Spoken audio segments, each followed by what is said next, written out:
हाय, good afternoon. आज दुपारीच video shoot करायला घेतला मी.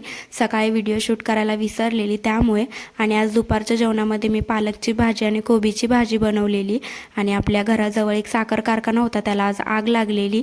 त्याच्यामुळे आपल्या घरातनं असं काही दृश्य दिसत होतं म्हणून मी थोडासा व्हिडिओ घेतला. त्यानंतर जेवण वगैरे केलं. आम्ही शॉपवरती गेलो आणि ह्या दीदींचं थोडंसं काम होतं, त्यामुळे त्यांनी मला बोलवलेलं, पण त्याच घरी अवेलेबल नव्हत्या म्हणून मी त्यांचा थोडासा व्हिडिओ घेतला. असं पण दुपारीपासून खूप कंटाळा येतो, त्याच्यामुळे आम्ही आज ब्लाऊजचं वर्क करत बसलेलो होतं, जे की मला पण येतं. त्याच्यामुळे आम्ही चौघीजणी आज ब्लाऊजचं वर्क करत बसलेलो होतो. दोघीजणी एक ब्लाऊज आणि दोघीजणी दुसरा ब्लाऊज असं वर्क करत होतो. आणि ह्या दीदी ब्लाऊजला लटकन लावत होत्या, त्याच्यामुळे मी त्यांचा पण असाच व्हिडिओ घेतला. आणि हे सगळं आम्ही 7 वाजेपर्यंत तर करत बसलेलो. त्यानंतर मग घरी यायचं टाईम झालं, त्याच्यामुळे मग घरी आलो.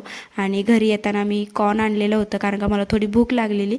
घरी येऊन ते भाजलं. आजच्यापुरतं एवढंच, भेटू नंतर. तोपर्यंत बाय.